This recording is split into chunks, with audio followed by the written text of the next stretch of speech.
Hello everyone, welcome to another Heroes of the Grid Ranger video. Today I'm going to be covering the original leader of the Power Rangers, Jason Lee Scott, the Mighty Morphin Red Ranger. Jason has a few more character card variations than the others that come in the base game. I say a few, but I think it's really only one. So I'll cover that a little later in the video once I get to it. Jason's combat deck is the standard layout of 3 1-shield cards, 4 2-shield cards, and 3 3-shield cards. Let me start with Jason's character ability, his first one, Leadership. Once per battle, a ranger of your choice may reroll any number of dice during an attack. As you can see, based on this ability, this kind of covers both of his roles that he plays in the game. He is both a support character, and he's one who can manipulate dice. He's a dice manipulator. And you'll see the cards that kind of play into both of these as we cover them. The first card is going to be Lead the Charge. A 0-cost, 2-dice attack with 2 shields for defense. Its ability says the next time any ranger performs an attack during this battle, add 1 die to that attack. So, Jason can attack a foot soldier, maybe take it out, and the next time any ranger, it doesn't have to be Jason, any ranger performs an attack, he supports them by giving 1 die, which is great. Any game that requires dice rolls, you want to have more dice to up your chances of getting something good. Jason's next card is Team Tactics, a 0-cost maneuver with 1 shield for defense. Its ability is gain 1 energy.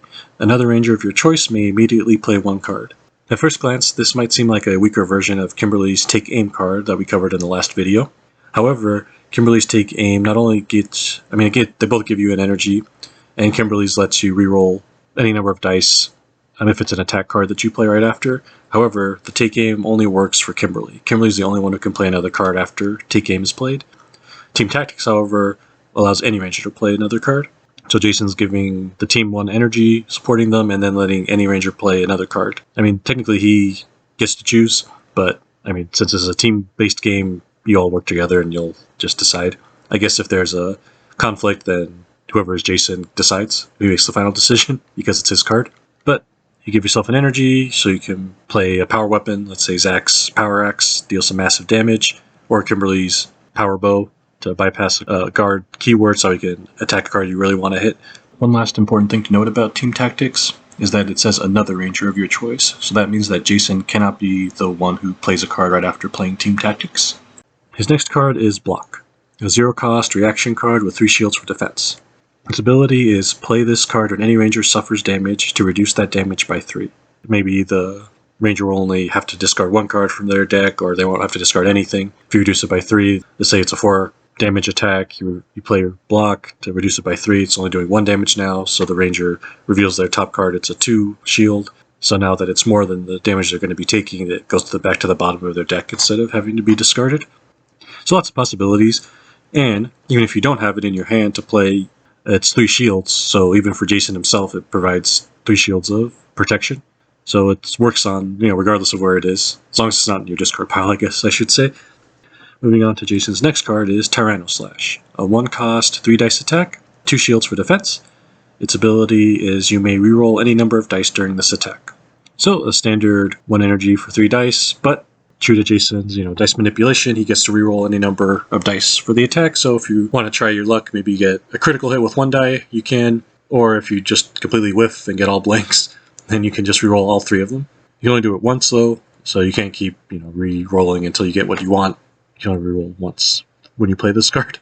I just wanted to point that out in case people think they can just keep re-rolling as much as they want, because that would be way too broken.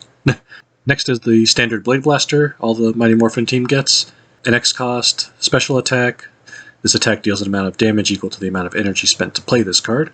You may divide this damage among any number of targets. There's an extra thing you can do with this card that the other rangers can't. So let's say Jason, in the first ranger turn, he played Lead the Charge. He attacked a foot soldier, deal 2 damage to a foot soldier, maybe he took him out.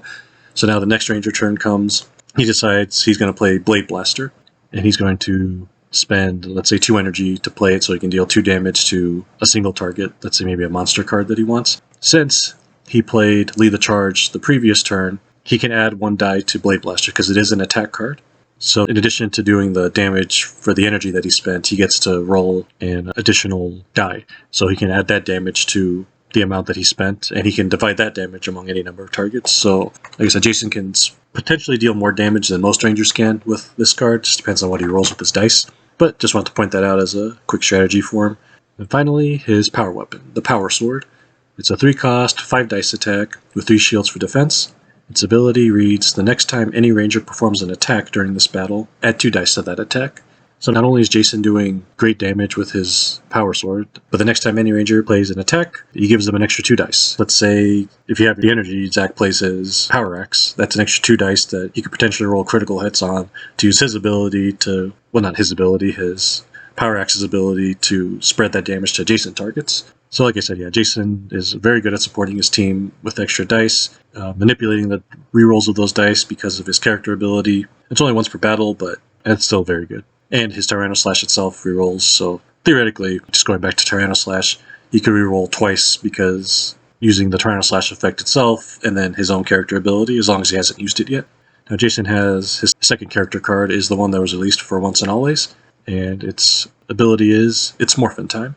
Its ability says, at the start of each battle, you may initiate a morphing call. If each ranger in the battle shouts their morphing call without interrupting each other, the rangers may ignore the fast and guard keywords until the end of the first ranger turn.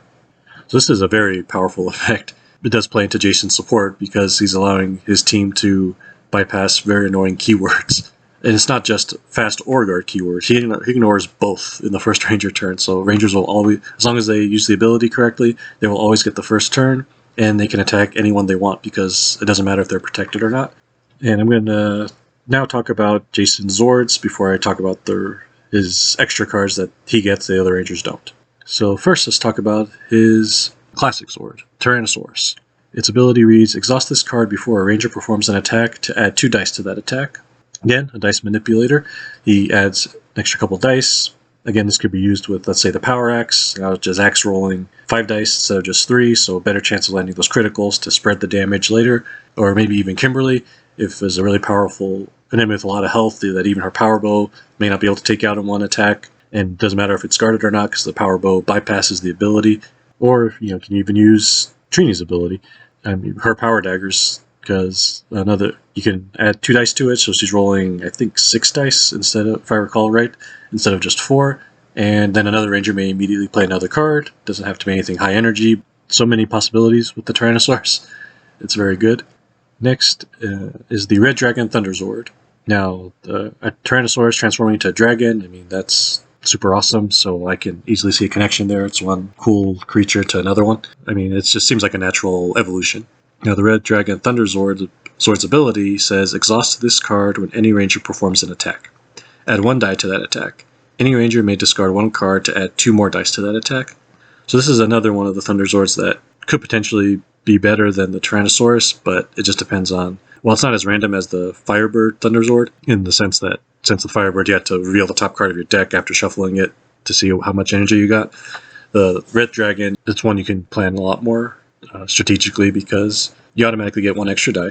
But if another ranger wants to discard an extra card, maybe one they're not going to use, you can add an additional 2 dice to the attack, so you can get an extra 3 dice with the Red Dragon Thunder Zord, as opposed to just a standard 2. It just depends on if you want to pay the cost. But it's still really good. Like I said, the more dice, the better. Moving on to the third Zord that Jason can use in the game, even though he didn't technically command it, is the Red Ape Ninja Zord. Its ability reads, exhaust this card at the start of any turn in battle.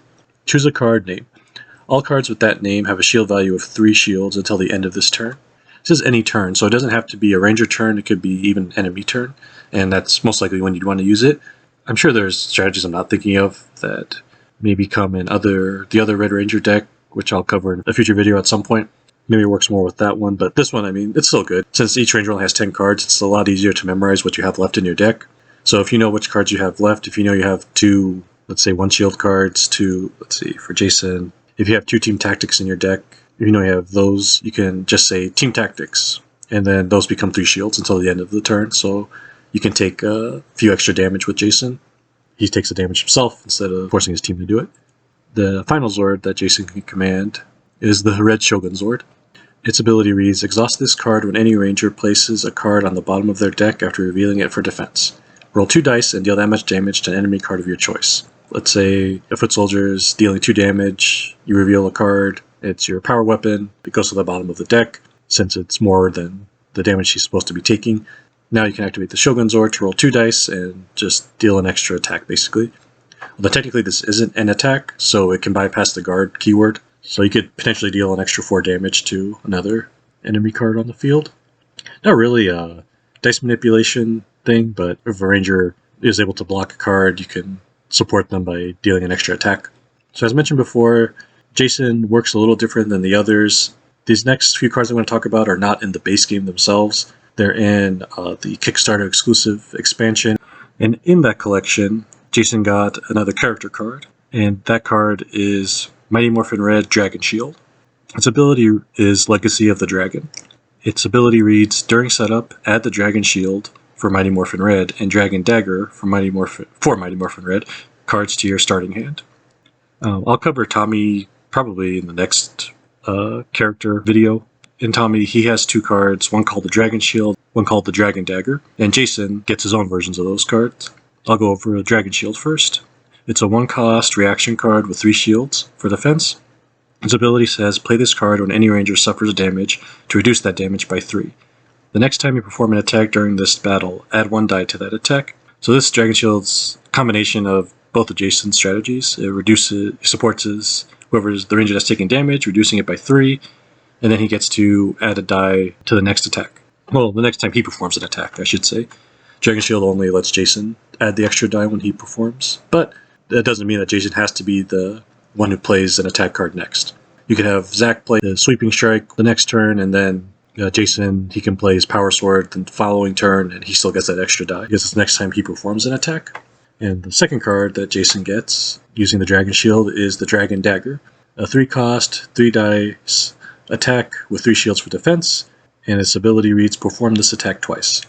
Now keep in mind, both the Dragon Shield and Dragon Dagger for Jason have the exact same effects as they do for Tommy as the Green Ranger. They're just exclusive to Jason. He has to use these two. He can't use Tommy's versions in his deck. But let me actually clarify something for the Dragon Dagger. It says perform this attack twice.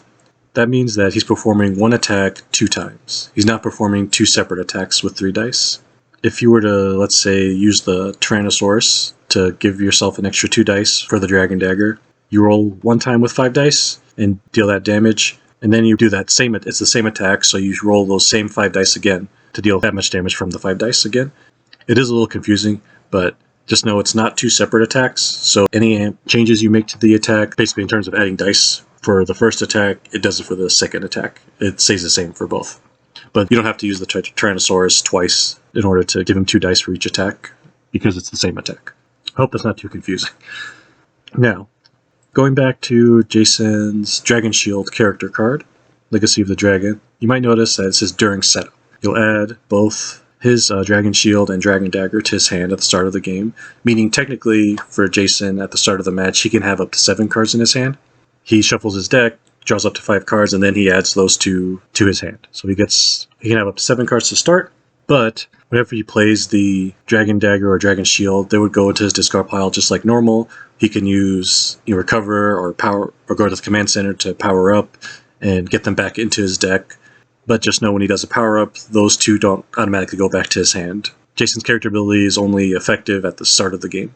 Now you might think, well, that's kind of not very good, because his other ability you can use at least once per battle. And at first that was my thought process, but the more I thought about it, it occurred to me, wait a second, he gets 2 extra 3 shield cards in his deck, which means instead of 20 shields like all the other Rangers, he's technically playing with 26 shields. So he can take more damage than the rest. That's, if he wants to support his team but like that, just take more damage. He doesn't have to worry about him running out of cards as fast either. And since they're 3 shields, he can take a lot of the lower damage because he has those 2 extra 3 shields in there. And so they'll go to the bottom of his deck more so than with the other Rangers. So, yeah, I mean, it's a really good ability. It's just, you technically are constantly making use of it, but it's not as obvious because it's not written on the card. And one little extra caveat I would like to add is that if I ever use Jason with the Dragon Shield, I like to give him the option to use the Dragon Zord, because technically in the show, since he could play the flute, he could summon the Dragon Zord. I even asked the creator of the game, Jonathan Ying, this question in the Facebook group, and he said, well, technically Dragon Shield Jason can't, but he said to go ahead and do it anyway. You could do it regardless. You don't have to always play by strictly to the rules. You can house rule whatever you want. But I think it's more, he says, because he says it more to keep in the spirit of the show. If he could do it in the show, then he can do it in the game too. So I say go ahead, give Jason the option to use the Dragon Zord or the Tyrannosaurus when using the Dragon Shield. One thing I just thought of in terms of the Tyrannosaurus becoming the Red Dragon Thunder Zord is maybe the reason it went to a dragon is because Jason wielded the Tyrannosaurus and the Dragon Zord at one time. I know really the reason is just because of the Sentai footage, but in universe it's a kind of cool theory. And that pretty much covers Jason.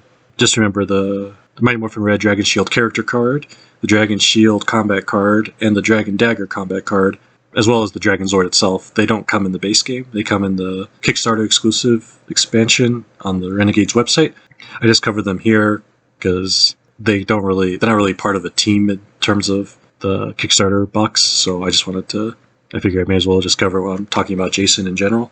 And I'll talk more about the Dragon Zord when I cover Green Ranger Tommy. So that is just about it for this video. Let me know if I forgot anything. Head on over to OnceRanger.com to look at the full card database there, and thank you for watching.